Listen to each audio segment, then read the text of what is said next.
David couldn't believe he finally had his own place. After 4 years of college and sharing cramped dorm rooms with messy roommates, this little studio apartment felt like a palace. Sure, it was tiny, but it was his. The rent was reasonable for Brooklyn, and the location was perfect, just 20 minutes from his new job at a small marketing company. In Manhattan, the building itself had character. It was one of those old brownstones that made you feel like you were living in a classic New York movie. The floors creaked when you walked on them, telling stories of all the people who had lived there before. The walls were thick and solid, painted white but showing hints of the history underneath. You could almost imagine all the families, couples, and dreamers who had called this place home over the years. His apartment was on the 3rd floor, which meant climbing to flights of stairs every day. But David didn't mind. The exercise was good for him, and he loved the feeling of walking up to his own front door. The door itself was heavy and wooden, painted dark green, with the number 3B hanging slightly crooked. It had an old-fashioned deadbolt that required full turns to lock properly. The landlord, Mrs. Chen, had shown him this during the walkthrough. Very important, she had said in her accented English, demonstrating the locking mechanism. One turn is not enough, always 2 turns, or door not secure. Mrs. Chen was a small, elderly woman who owned the building and lived on the 1st floor. She seemed nice enough, though David got the feeling she was the type who kept close tabs on her tenants. During the apartment viewing, she had mentioned almost casually that the previous tenant had left suddenly. He found a new job in California, she had said, but something in her tone suggested there might be more to the story. Very sudden decision. Left most of his furniture behind. That explained why the apartment came partially furnished. There was a decent couch, a small dining table, and even a bed frame. David was grateful since his post-college budget couldn't handle buying everything from scratch. The furniture was a bit worn but clean and comfortable. The first week in his new home was everything David had hoped it would be. He loved having his own space, being able to eat cereal for dinner without anyone judging him, and walking around in his pajamas whenever he wanted. He set up his small workspace near the window, arranged his books on the shelf, and even bought a few plants to make the place feel more alive. But by the end of that first week, David started noticing little things that didn't quite make sense. Small things that he initially brushed off as part of adjusting to a new place. His keys. For instance, he was usually very careful about where he put them, always placing them on the small table by the door when he came home. But several mornings, he found them on the kitchen counter instead. The first time it happened, he figured he must have been tired and put them there without thinking.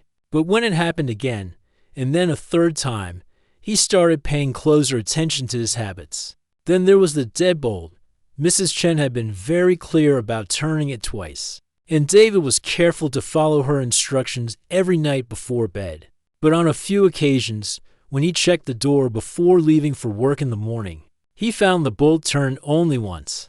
This bothered him more than the keys because he was absolutely certain he had locked it properly the night before. The building had its own rhythm that David was slowly learning. Mrs. Chen would sweep the front steps every morning at exactly 7:30. The couple in 2A would leave for work together around 8, talking quietly in Spanish as they walked down the stairs. Someone on the 2nd floor played guitar in the evenings, and David found the soft melodies drifting through the walls quite soothing. But there were also sounds he couldn't identify, footsteps in the hallway at odd hours, sometimes very late at night or very early in the morning, doors opening and closing when most people should be sleeping.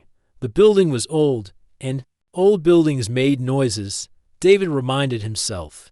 Pipes settling, wood expanding and contracting, neighbors with different schedules.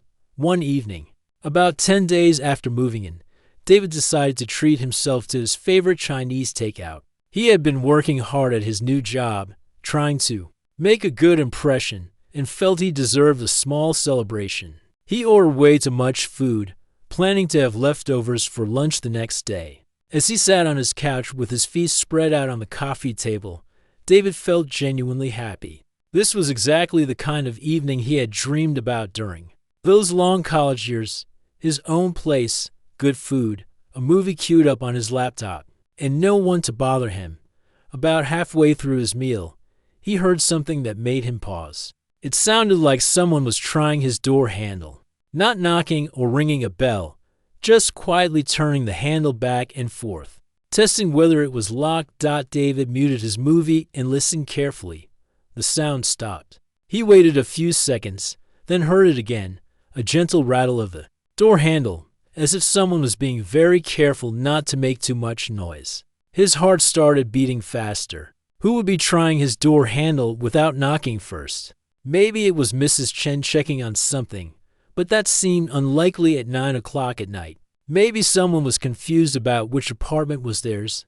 David crept quietly to the door and looked through the peephole. The hallway was empty. No one there at all. He waited, watching through the tiny lens, but saw nothing except the dim hallway light and the door of the apartment across from his. When he sat back down, David tried to convince himself that he had imagined the whole thing. Old buildings made weird noises. Maybe it was just the door settling or expanding in its frame.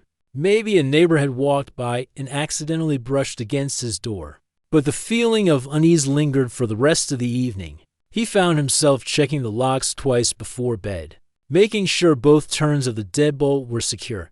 He even pushed a chair against the door, telling himself it was just for extra peace of mind. That night, David had trouble falling asleep. Every small sound in the building seemed amplified. The guitar player was practicing scales. Someone's TV was on too loud, and he could swear he heard those mysterious footsteps in the hallway again. When he finally drifted off, David dreamed about keys moving by themselves and doors that wouldn't stay locked no matter how many times he turned the deadbolt. He woke up tired and groggy, wondering if choosing this particular apartment had been the right decision after all. But in the bright light of morning, with coffee brewing and the sounds of the city waking up outside his window, those nighttime worries seemed silly. David was determined to love his new home, strange little quirks and all. 2 weeks had passed since David moved into his new apartment, and he was starting to feel more comfortable. The strange little incidents from his first week had mostly stopped bothering him. He had developed routines, learned the buildings, sounds, and even started saying hello to his neighbors when he passed them in the hallway. Tuesday started like any other day. David woke up, made his coffee, and headed to his marketing job in Manhattan. Work was going well, and he was beginning to feel confident about his decision to stay in New York after college. His boss seemed happy with his work, and he was already being given more interesting projects to handle. The day at the office was particularly long. David had to stay late to finish a presentation that was due the next morning. By the time he finally made it home, it was already dark outside, and he was exhausted. All he wanted was to order some food, put on comfortable clothes, and relax in front of his laptop. He climbed the familiar stairs to the 3rd floor, listening to the sounds of the building around him.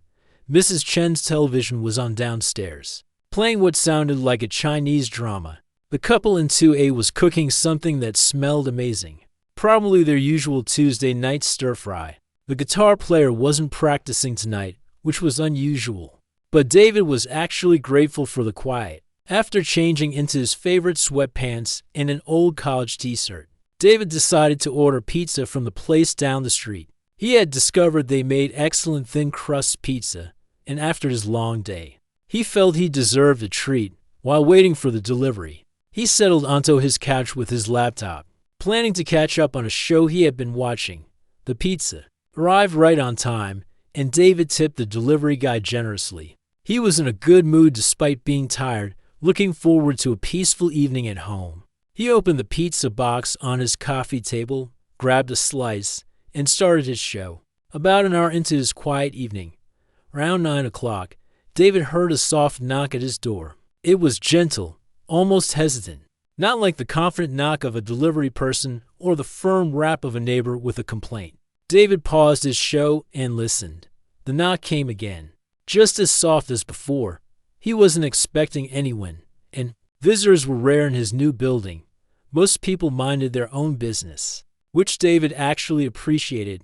He walked to the door and looked through the peephole. Standing in the hallway was a young woman he had never seen before. She appeared to be around his age, maybe a few years older, with long dark hair that looked almost black under the dim hallway lighting. She was wearing a dress that struck David as unusual. It looked vintage, with small flowers printed on a pale background, like something from an old movie. The woman seemed nervous. She kept looking over her shoulder, as if she was worried about something or someone behind her. Her hands were clasped in front of her, and she was shifting her weight from one foot to the other.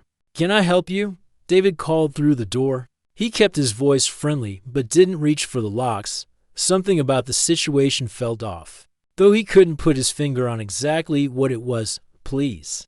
The woman's voice was barely loud enough for him to hear through the heavy door. "I'm so sorry to bother you, but I really need help.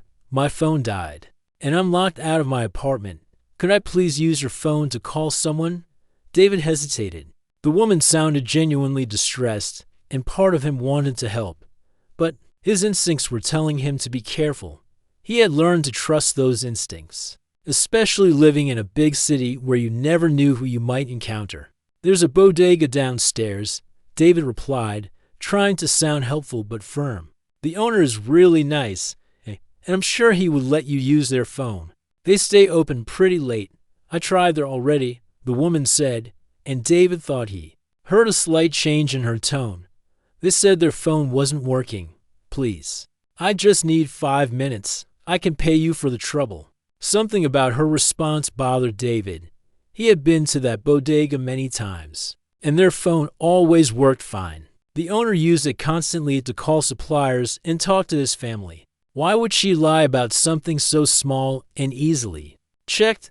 David remained silent, hoping she would take the hint and leave. He felt bad about not helping someone who might genuinely need assistance, but every instinct he had was screaming that something wasn't right about this situation. After what felt like several minutes of silence, he heard footsteps moving away. Down the hall, David stayed by the door, listening until the sounds faded completely. He looked through the peephole again and saw that the hallway was empty. Feeling relieved but still unsettled, David returned to his couch. He tried to focus on his show, but his mind kept wandering back to the woman in the vintage dress. There had been something about her that he couldn't shake, not just her appearance, but something in her voice, her mannerisms, even the way she stood in the hallway. About 20 minutes later, David was finally getting back into his show when he heard a sound that made his blood turn cold. It was coming from his kitchen, the sound of running water, as if someone was filling a glass at his sink. David's heart started pounding so hard he could hear it in his ears. He grabbed the baseball bat he kept by his bed, a habit left over from his college days when his dorm room had been broken into. Moving as quietly as possible, he crept toward the kitchen area of his small apartment. What he saw there defied every logical explanation he could think of. The same woman from the hallway was standing by his refrigerator, calmly drinking a glass of water as if she had every right to be there. She had somehow gotten inside his locked apartment without making a sound. "How did you get in?" David's voice came out as barely more than a whisper, cracked with disbelief and terror. The woman turned to face him slowly, and David noticed that her demeanor had completely changed. Gone was the nervous, desperate person from the hallway. Now she seemed perfectly calm, almost amused by his shock and confusion. "You have a lovely home," she said, her voice now clear and confident. "Very cozy. I can see why you like it here." David's mind was racing, trying to understand what was happening. He ran to his front door, still clutching the baseball bat. Both locks were still engaged, exactly as he had left them after the pizza delivery. The deadbolt was turned twice, just as Mrs. Chen had taught him. The chain lock was also in place. He rushed to check the windows, but they were all closed and locked from the inside. His apartment was on the 3rd floor with no fire escape access, no balcony, no possible way for someone to climb in from outside. When David turned back toward the kitchen, his heart sinking with the impossibility of what he was experiencing, the woman was gone. She had vanished as mysteriously as she had appeared. leaving behind only a glass sitting in his sink and the lingering scent of old-fashioned perfume. David stood in his empty apartment, still holding the baseball bat, wondering if he was losing his mind or if something far stranger was happening in his new home. After that first impossible encounter, David barely slept for 3 days. He kept replaying the scene in his mind, trying to find some logical explanation for what had happened. Maybe he had been more tired than he thought. Maybe the stress of starting a new job and living alone had finally caught up with him. Maybe he had imagined the whole thing. But deep down, David knew what he had seen was real. The glass in his sink had been real. The scent of that old-fashioned perfume lingering in his apartment had been real, and most disturbing of all, the calm way the woman had looked at him, as if she belonged there more than he did, had been absolutely real. By Friday of that week, David had convinced himself it was a one-time incident. Maybe someone in the building had a key to his apartment that they had forgotten to return. Maybe there was some explanation he hadn't thought of yet. He even considered asking Mrs. Chen about it. But how could he explain that a woman had somehow appeared in his kitchen without unlocking his door? That's when she appeared again. David was making dinner, just scrambled eggs and toast, trying to stick to simple foods since his appetite had been poor all week. He had checked his locks 3 times before starting to cook, a new habit he had developed. As he stood at the stove, stirring his eggs, he heard a sound behind him. "That smells good," a voice said softly. David spun around so fast he nearly knocked the pan off the stove. There she was again, sitting at his small dining table as if she had been invited for dinner. She was wearing the same vintage floral dress, and her dark hair was styled in soft waves that seemed to belong to another era entirely. "You," David whispered, his hand gripping the spatula like a weapon. "How are you doing this?" The woman smiled, and there was something almost sad about her expression. "You seem upset. I didn't mean to startle you." "Didn't mean to startle me?" David's voice rose higher than he intended. "You're in my apartment. Again. How did you get in?" But even as he asked the question, David was already moving toward the door to check his locks. Just like before, everything was secure. The deadbolt was turned twice. The chain was in place, and there was no sign that anyone had tampered with the door. When he turned back to confront her, she was gone. His eggs were burning on the stove. Over the next 2 weeks, the visits became a terrifying routine that David couldn't predict or prevent. Sometimes the woman would appear when he was watching television, settling into his armchair as if it were her own. Other times he would come home from work to find evidence that she had been there. A different cup in his sink, his books rearranged on the shelf, or that haunting perfume scent hanging in the air. David tried everything he could think of to keep her out. He bought additional locks from the hardware store and installed them himself, even though his landlord probably wouldn't approve. He purchased a door alarm that would sound if anyone tried to open it. He even bought security cameras, small ones that he could hide around his apartment to record what happened when he wasn't home. Nothing worked. The extra locks remained secure, but she still appeared. The door alarm never went off, but he would find her sitting in his kitchen drinking tea she had somehow made with his kettle. Most frustrating of all, the security cameras would malfunction whenever she was present. The recordings would show only static or completely empty rooms. Even when David knew she had been there, David started staying at his friend Tony's place. Some nights, hoping that avoiding his apartment might break whatever pattern was happening. But somehow, the woman always seemed to know when he had returned. He would come back to find subtle signs of her presence, a window open that he was certain he had left closed, his furniture moved just slightly from where it had been, or fresh flowers in a vase he didn't remember owning. The encounters became more frequent and more bold. David would wake up in the middle of the night to find her standing by his window, looking out at the street as if she were watching for something. He would come out of the shower to discover her organizing his kitchen cabinets, humming softly to herself. Once, he found her reading one of his books, and when he asked what she was doing, she simply said, "This is a good story. You have excellent taste." What disturbed David most was how comfortable she seemed in his space. She never acted like an intruder or someone who didn't belong. Instead, She moved through his apartment with the easy familiarity of someone who had lived there for years. She knew where he kept his tea, which chair was most comfortable, and even seemed to know his daily routines better than he did.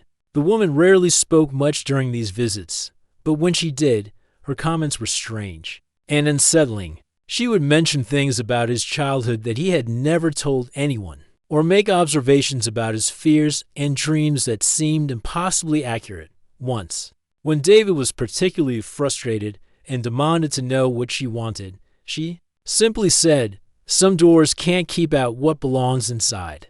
David's life began to fall apart under the constant stress. He was sleeping poorly, jumping at every sound in his apartment. His performance at work suffered because he was always tired and distracted. His friends noticed the change in him, suggesting that maybe he was working too hard or needed to see a doctor. How could he explain to them that a woman was somehow teleporting into his apartment? Who would believe such an impossible story? David barely believed it himself, and he was living through it every day. The breaking point came on a Thursday night in his fourth week of living in the apartment. David had been lying in bed, staring at the ceiling and listening for any unusual sounds, when he felt the mattress shift slightly beside him. He turned his head and nearly screamed. The woman was sitting on the edge of his bed, her back to him, gently running her fingers through her dark hair.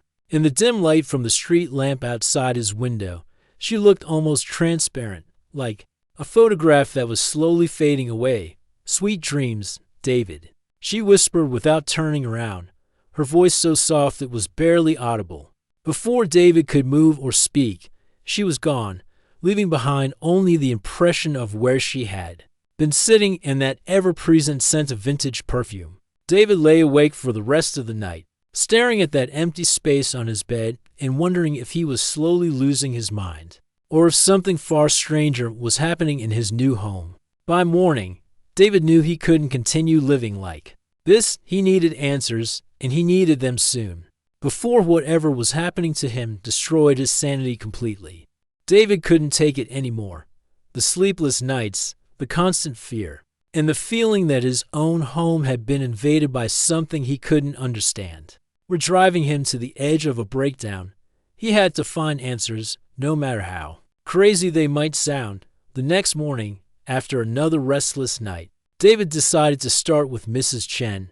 She had been his landlord for over a month now, and she seemed to know everything about the building and its history. If anyone could explain what was happening, it would be her. He found Mrs. Chen in the small garden behind the building, tending to her tomato plants. She was wearing a wide-brimmed hat and gardening gloves, carefully watering each plant with the attention of someone who truly cared about growing things. "Mrs. Chen," David called out, trying to sound casual despite his nerves. "Could I ask you something about the apartment?" She looked up from her plants, squinting at him in the morning sunlight. "Of course, David. Is everything working properly? The hot water okay? Everything's fine with the apartment itself," David said, then paused, unsure how to continue. "I was wondering about the previous tenant. You mentioned he left suddenly for California?" Mrs. Chen's expression changed subtly, and she set down her watering can. "Why are you asking about him?" David had prepared for this question, but now that the moment had come, he felt foolish. "I've been having some strange experiences in the apartment, things that don't make sense. I thought maybe if I knew more about who lived there before me, it might help explain what's happening." For a long moment, Mrs. Chen was silent. She removed her gardening gloves slowly, as if she was deciding how much to tell him. Finally, she sighed and gestured for David to sit on a small bench beside the garden. "The previous tenant," she began. "His name was Kevin. Nice young man, about your age. He lived there for 8 months. What made him leave so suddenly?" David asked. Mrs. Chen looked uncomfortable. "He started acting strange in his last few weeks. Said he couldn't sleep, that someone was bothering him in the apartment. At first, I thought maybe he had trouble with neighbors, but no one else complained about noise or problems." David's heart started beating faster. What kind of trouble? He said a woman kept coming into his apartment. Said she would appear and disappear without using the door. I thought maybe he was having mental problems, stress from work. Being alone too much. Mrs. Chen paused and looked directly at David. But now you're asking same questions. There was someone before Kevin too, wasn't there? David pressed, sensing there was more to the story. Mrs. Chen nodded reluctantly. Before Kevin, there was another young man named Ryan. He also left suddenly. Said similar things about a woman who wouldn't leave him alone. I started thinking maybe apartment is cursed. But I need the rent money, so I keep renting it out. David felt a chill run down his spine. 3 different tenants, all reporting the same impossible experiences. Mrs. Chen, do you know anything about the history of this building? Has anyone ever died in apartment 3B? The older woman's face went pale. How you know to ask that question? Please, David said. I need to understand what's happening to me. Double quotes Mrs. Chen was quiet for several minutes, staring at her tomato plants as if they might give her the strength to continue. Many years ago, before I buy this building, a woman lived in your apartment. Her name was Elena. She died there. David felt his mouth go dry. How did she die? Natural causes, the police said. But she was alone for a long time before anyone found her. Maybe 1 week. Maybe more. Very sad story. After his conversation with Mrs. Chen, David knew he needed to learn more about Elena. He spent his lunch break at the local library, searching through old newspaper archives on their computer system. It took him almost 2 hours, but he finally found what he was looking for. The article was small, tucked away on page 6 of the Brooklyn Daily News from October 1987. The headline read, "Local woman found dead in apartment." The story was brief and matter-of-fact. The kind of sad news that probably didn't seem important to most readers at the time. Elena Vasquez, 29, had been found in her apartment after neighbors complained about a strange smell. The landlord had used his key to enter the apartment and discovered her body. There were no signs of violence or forced entry. The medical examiner ruled it a natural death, possibly related to a heart condition that Elena had never been diagnosed with.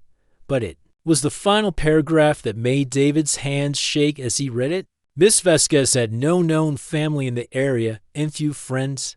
Neighbors described her as a quiet, solitary person who rarely left her apartment.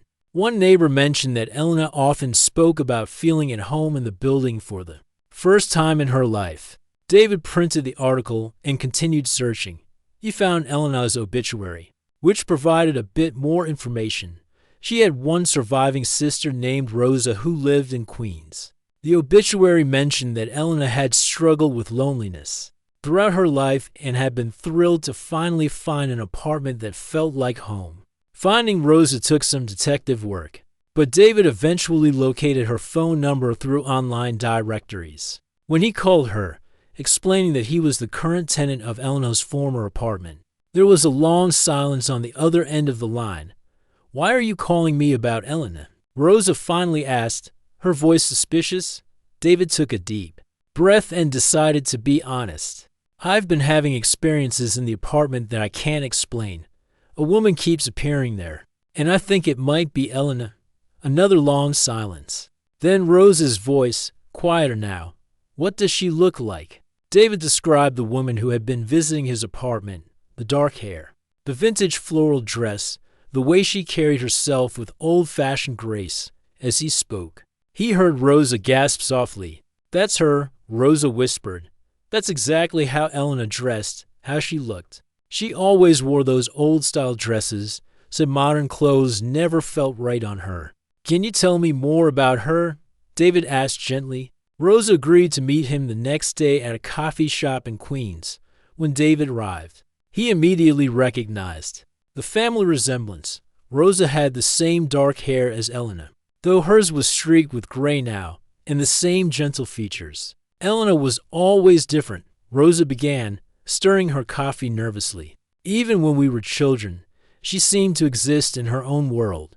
She had trouble making friends, trouble fitting in anywhere she lived." Rosa pulled out an old photo album she had brought with her. The pictures showed Elena at various ages, and David's heart stopped when he saw them. It was definitely the same woman who had been appearing in his apartment. She moved apartments constantly, Rosa continued. Always said she was looking for the place where she belonged. When she found that apartment in your building, it was the first time I had ever seen Elena truly happy. She said it felt like home, in a way no place ever had before.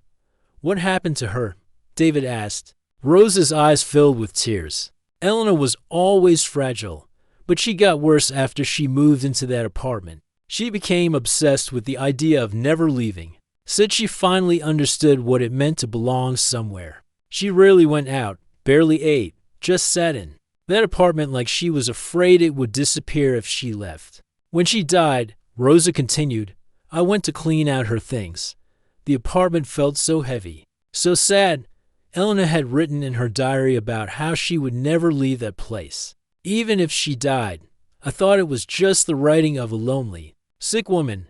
But now, Rosa looked directly at David. Now I think maybe Elena meant exactly what she wrote. David left the meeting with Rosa carrying copies of Elena's photos and a deeper understanding of what he might be dealing with. Elena hadn't just died in his apartment. She had poured her entire sense of belonging and identity into that space, and somehow, even death hadn't been enough to make her leave the first place she had ever truly called home.